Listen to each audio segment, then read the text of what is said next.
Hello and welcome to the Holiday Expert Show. The podcast to help you travel better, whether you are a holiday expert like Chelsea. Or someone like James who thinks he should be flying business class everywhere, even though he doesn't have the knowledge or the means. And every Wednesday, we will be helping you make sense of everything that's going on in the world of travel. From the headlines that could affect your trip to the hacks you need to test out for your next holiday. And then we'll be back on Fridays where we'll be responding to your holiday questions, your dilemmas and nightmares. Yeah. But first, Chelsea. Yes, James. What are we wanging on about today? Today, we are talking about whether we think premium economy is ever worth it. Yes, it is. And thank you for joining us this week. If you want to get in touch next week, get in touch here. No. I've got so much information for you. You're going to love it. But data. We can talk about this because we did a little test recently. We did a little comparison. Yeah, I flew economy. And I flew premium. Randomly selected. I wonder how those two roles got selected. But I selected it privately and honestly. To be fair, because you did actually say to me, so this was for our flight from London to Bangkok. We flew with EVA Air. And when we had this idea for making a video, we made a short form video about it. James did say to me, I can't do premium economy. People are going to hate me. So fair dues to you as much as and then you said, I'd be all right. And I was like, yeah, well, it's fine. I'll go on it then. It didn't take much persuasion for you to settle on premium economy. But here's the thing, and this is, I genuinely do love testing out like economy products. I love to know what you get for your money, and there's no way you can do I like testing stuff out as well. I would love to be a business class tester. I'm sure you would. Is this your stepping stone? Yes. This was your audition tape. It was. Yeah. Do you know that is people's jobs though? There are full YouTube accounts where people just go and test business class flights. Hello. It does make me think, how are they affording that? Are they? I don't know. Because I think this about I've got a friend, Dan, who flies business class like everywhere. He does, yeah. And it does make, I'm like, Dan, how are you affording this? Now, I know you're probably all shouting at me going, he doesn't. Points. He's using points. But you still got to spend money to get points, right? Yeah. So what's he spending his money on? Don't know. You never know. Exactly. But we decided to do it as a bit of a comparison. But my favourite thing about it, we've put the video up, which actually has done really well. Lots of people have enjoyed the me versus James comparison. Over 1 million. I wanted to ask you, James, what it was like, because this was your first foray into being an influencer. Well, I hate that part of it. You had to film yourself. I did. I had like a little clamp, and then my phone in like a clamp as well. Yeah. So I had like a claw that clipped onto the tray table. Yes. And then another clamp that held my phone in place. Dropped my phone, smashed the screen. That part hasn't gone well. But I found it difficult just because there was a guy who sat across the aisle from me who just kept watching everything I was doing. Yeah. And I was like, oh, this is going to be so awkward. And then I just went, I don't care. I'll never see this guy ever again. There we go. I just went through it. I think that took me 2 years to get. And look, you've smashed it in one filming practice. You've managed to get to the point where you go, I don't care. You have to ignore everyone. In my head, I was thinking, if I can't do this, then I will be sat back in economy with Chelsea. Yeah, that's so a very good need motivator. power through. Yeah. I also really like that, most people who are filming content talk about, just pop my phone in a tripod. You have managed to make it sound way more technical. I clamped my phone onto this, the claw grip this. Yeah, I did. What are you doing? Why didn't you just use a tripod? No, I had a claw grip and then a smart, what's it called? A smart grip rod. It was like it was so good. It was a good setup. Yeah, I've got to say, and the comments agreed with me, everyone was impressed with your filming, James. You did a really good job. I worked in production for 15 years. Well, you say that, but some of the photos you've taken of me over the year would beg to differ. Yeah. So let's just say going into it, I was a little bit worried, but no, you did a great job. Thank you, patronising. You can go watch that. It's like on all the Holiday Expert channels if you want to go watch the comparison. But give me your final thoughts. On premium economy, I love the space. I love the seat. I love the extra little bits I got, like the little amenity pack. Yes. I love the food. They're not paying me to say this, to be honest. I was about to say we didn't pay for the flight. We paid for taxes. Some of the flight. So basically we were working with the Thai Tourist Board, and as part of that, EVA were like, we can give you some flights. Normally we say no to freebies, but actually it worked out a dream because we worked with them, we were able to get early access onto the plane, take lots of photos. So it just ended up working out really, really nicely because they were like, okay, you can come on early if you do this with us. Yeah. So I was like, fantastic. But they didn't have any creative sign-off. No editorial sign-off. So we just posted it and they had to watch it like everyone else. But I did really enjoy like the extra space I got. The only negative thing I think about the seat you have is because your table goes into the seat arm. Yes. You can't, like, if I had a seat free between me and the next seat, if I was in economy, I would be able to put my legs through. Do you know what I mean? Like, you could go through the gap, but you can't fold the armrest up. Yeah. And lie along the seat, which is quite fun. Also, if you're sat next to somebody, and because sometimes if you're on an overnight flight in economy, you can raise the arm, and between the two of you can kind of share the space a little bit, try and get into a comfy position. You can't do that with premium economy. It's very rigid, the seat, isn't it? So business is better for them. Good luck. Yeah. Good luck trying to wangle that for free, I'll tell you that. What did you think of it? Well, your premium economy. Yeah, you came in that little sit. It looked bloody lovely. And I sent you back. It was pretty. I kept visiting James, like, hello. And then I was like, can you remove this woman, please? There was one point I came in for a little chat with you because you had a free seat next to you, and they started bringing around hot towels. Yeah, I thought you were going to get one. No, I got really concerned that they thought I was like trying to like steal a hot towel off them, so I quickly left. I was like, I'm not supposed to be here. Goodbye. Go back to where I belong. So look, I can completely appreciate a lovely plane seat. It looked brilliant, but I lucked out, didn't I? Because I got not just my economy seat, but 2 free seats next to me. We call it poor man's business class. Who had the better night's sleep? Probably I did. I think you did have a better night's sleep. Yeah, but it's the gamble of getting those not one but 2 seats next to you. We were lucky. There was quite a few people like me who had a full row. It just wasn't a super busy flight. But you normally don't get that. So lots of people did comment. They were like, oh, of course you like economy because you got the 2 free seats. And I was like, I wasn't judging on that.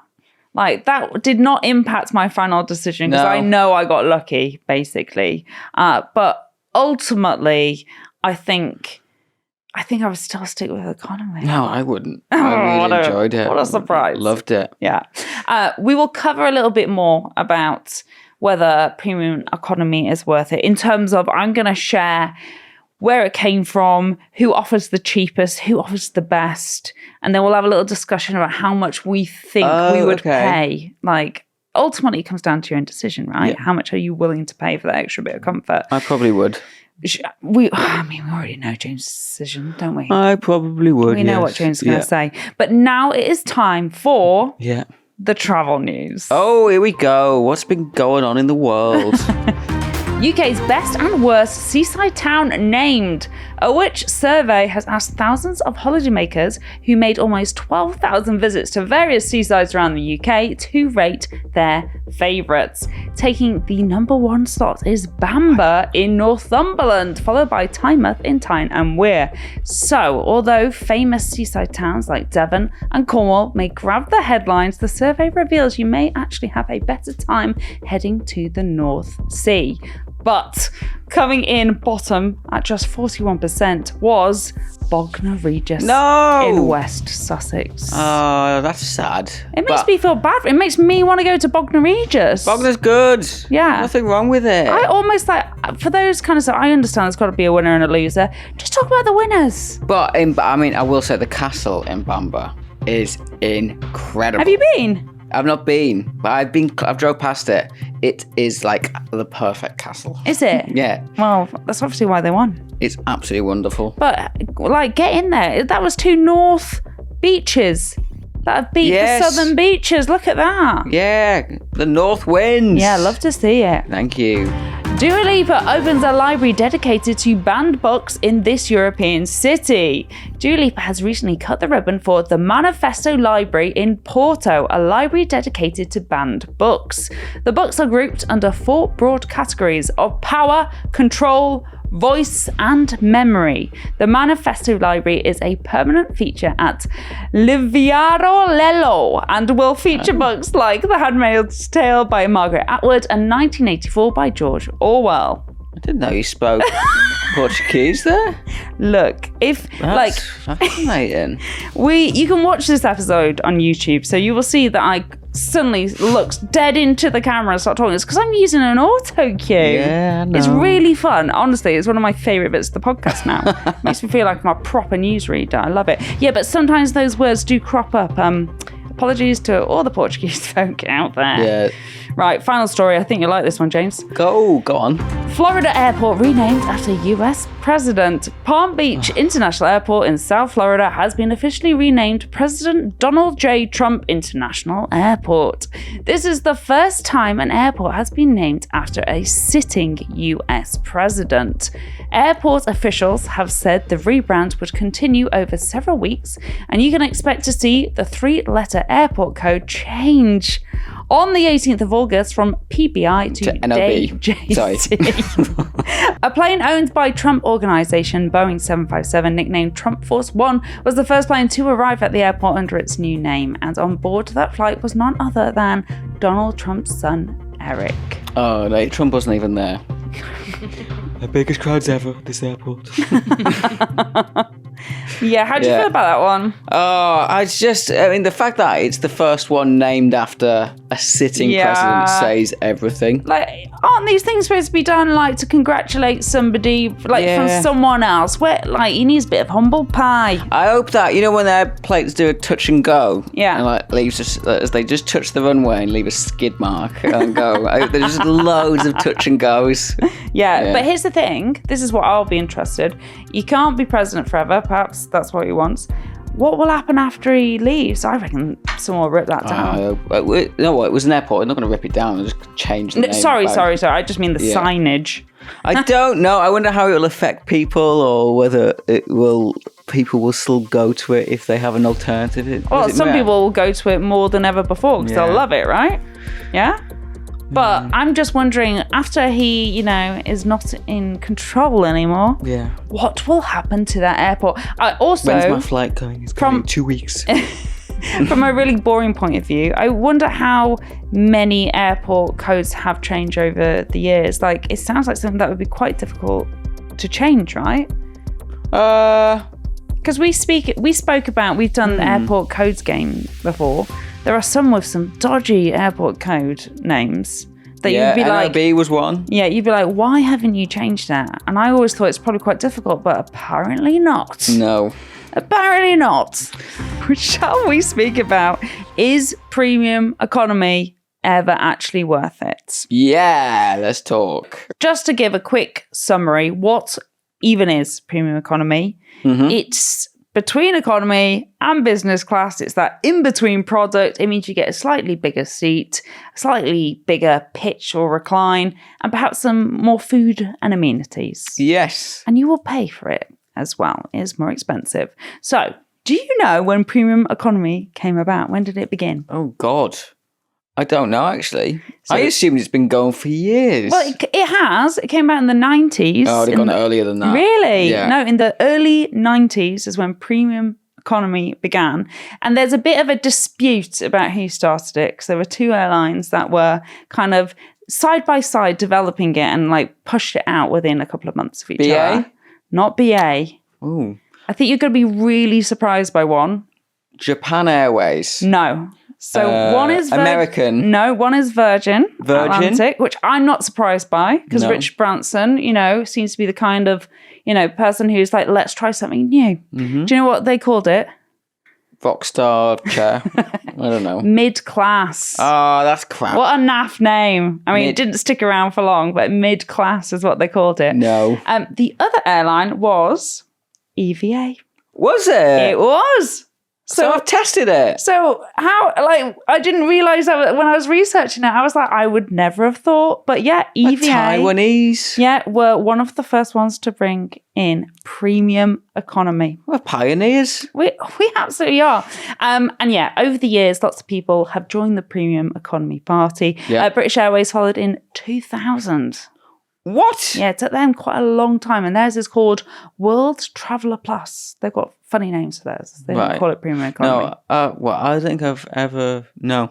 I hadn't even been on a plane by that point, so I didn't even know what it would That's true. So why do airlines love it? Can you guess? Money. It makes them so much money. Does it? It really does. So former Lufthansa exec called it a money-generating machine. Right. Because if you think about it, you would think that they make the most money from business class, but the square footage for a premium economy seat is so much smaller. So you can fit more premium economy seats in and charge a little bit more than economy. Basically, like per square foot, you're going to make more on premium economy for most airlines. Interesting. Okay. And where we've really seen this come through, Emirates have been reluctant over the years to add a premium economy product because they were worried it was going to eat into their business class. You know, people would stop booking business class and they would lose money. And since launching in 2022, it's become the airline's most profitable cabin. No way. Yeah. More than business? Yeah. Yeah. Wow. Because there's more seats, so there's more ability for them to make money. So you can understand why the airlines are doing it, but the question we want to answer is it worth the money? Yeah. Or are they getting away with it? Okay. What do you mean getting away with? Getting away with what? With making a load of money. Making a load of money without it being worth it for us. So the main selling point of premium economy is... Big fat seats. Is the seats. You get more space. So we're talking more leg room. We're talking a bigger seat that you're actually sat in and hopefully a bigger recline. Yeah. To relax in. All important. Yeah. But worth saying that premium economy, you won't be lying flat. That's business class. So it really is that in-between product. So what I thought I would do is I would find us 3 different airlines. We'd have a look at their premium economies. Oh, look fun. Yeah. Yeah. And we'll share how much it costs to upgrade, what the difference is from economy. So I'm going to start off with one of the cheapest premium economy products out there. Go. Which we have both flown on. Have we? Norse. Oh, yeah. So Norse's premium economy is called Biz Premium. Hilarious name. BIZ Premium. BIZ Premium. They actually don't have a business class. So I think this is why they've called it this. They literally have economy and this like upgraded seat. Is it fair to say like Norse is Ryanair for long haul? Yeah, that's what I've described it as before. You often have to buy all the elements of everything that you want or buy it as a package. So in their Biz Premium Light product, you get your personal item, you get a carry-on bag, you get 2 meals, you get complimentary soft drinks, beer and wine. You do get priority to check-in and you do get to get on the plane first. Brilliant. So you get all that included in this rate, but you're not getting like an amenity kit. It's not as fancy as some of the other premium economy products out there. But let's talk prices. So this is on a flight between London and Bangkok. Yeah. So that's 11 hours and 40 minutes. It's a long time. Yeah. So you can get Biz Premium on the way out for £546. Excellent price. Yeah. Which is a difference between economy of 293 quid. So that's what you're paying extra. 293 Worth it because you get unlimited beers. Sure. On the way home, it is a difference of 195. So even better. Slightly cheaper, okay, on the way back. So your total flight cost in this Biz Premium would be £1,073. Check. Okay. This is what's worth saying about this particular product. You can, because Norse is a cheaper airline, you can actually fly in their Biz Premium for a very similar price of flying economy on BA, say. Okay. So I checked the same dates for a British Airways flight, and in economy, it was £1,097. It was more expensive than flying Biz Premium on Norse. Wow. So that's now what would I do? Really interesting. But of course, you could fly economy for around £500. No. So it becomes this discussion of, is it actually worth it? Okay, I'm going to move on to another one. So I'm going to take your thoughts afterwards. Okay. Yeah. But I wanted to put that out there. So that's like the baseline premium economy product. Let's move on to Virgin Atlantic. I've already been, I love Virgin planes. Now, they actually came top of Skytrax's World Airline Awards for Best Premium Economy guys. in 2025. Will they hold on to it this year? We do not know yet. High five. So I won't list every single thing, but basically similar in that you get a bit more space, you get more luggage, you get priority, and you do get extras on this one. So you get a glass of bubbly after boarding. Brilliant. A premium amenity kit. And you can also upgrade using Virgin points. Okay. I'm going to first start with, I've looked at flights London to Los Angeles. Okay. This is an example of an expensive time, right? So the difference between economy and premium is £941. That's on a return flight. Okay. £941. That's how much extra you're paying. However, I found on other dates, and that was for October, in November, £346 difference. Now we're talking. For a return. Now we're talking. That's actually cheaper than the Norse, if you add those two together. And I think that's very interesting for like the best premium economy project out there. I think 900 pushes it. Yeah. That's outrageous. But I think that £346 is that level where people start to go, tell me more. Oh, hello. Tell me more. The most expensive, or one of the most expensive, is Emirates. So is it? They're fairly new to this game. And bear in mind that I've been looking at London to Dubai, which is only a 7-hour flight. And again, look, it looks lovely, but they're still getting a very similar kind of service to other airlines, right? A low example. So this is one of the cheapest I could find. It was a £996 difference between economy and premium economy. Okay, so that was the cheaper side. And a higher example was £1,586 difference. Now, that's big steps, that.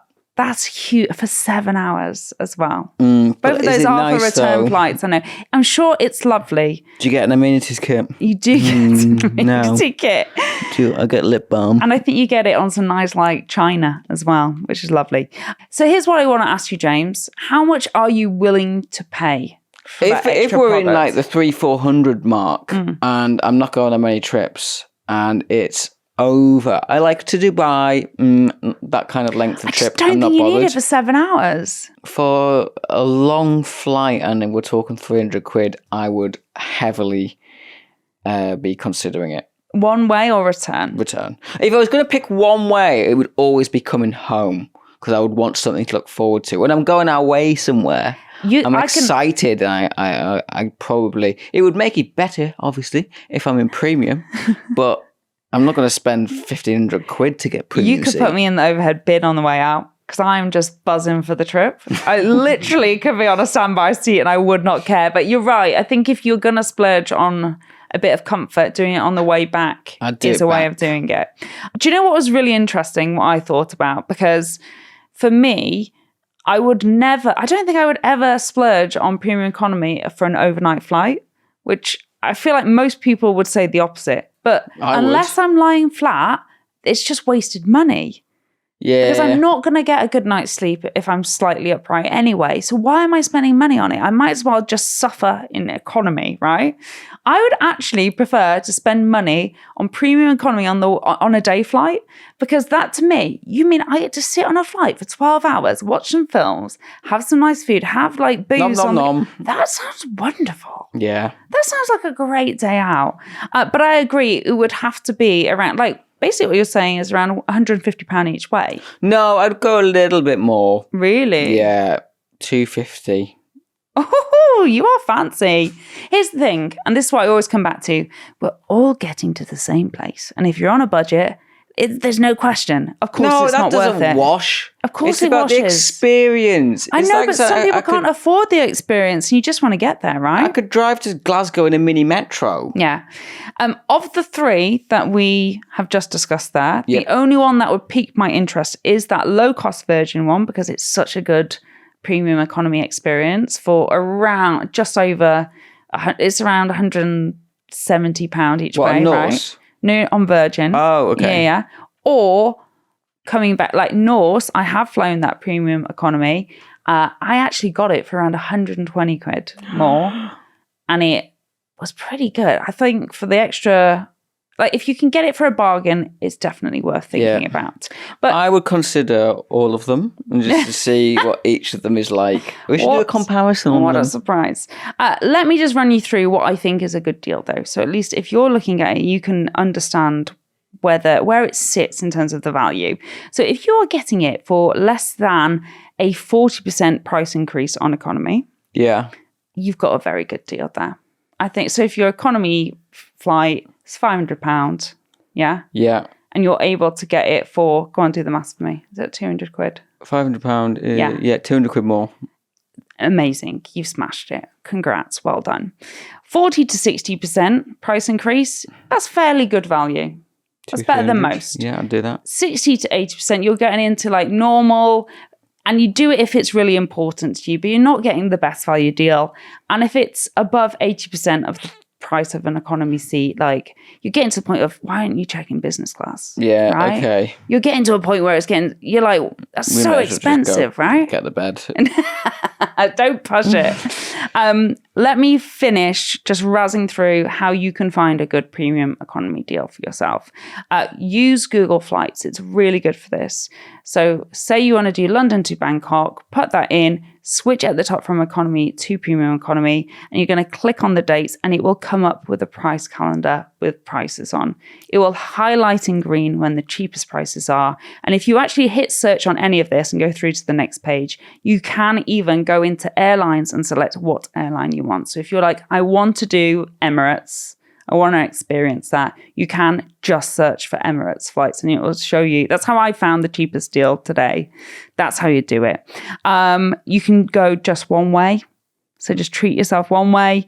You can upgrade with points. That's what I've done on Virgin before. At the desk, at the airport, I've said, have you got any upgrades available? Yes, we have. I think I used like 12,000 points and 100 quid.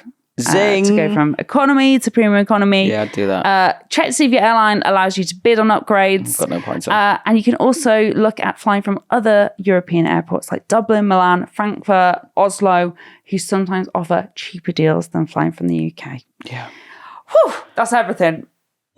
Premium economy, done. But yeah, you're likely to see me stuck in an economy again in the future.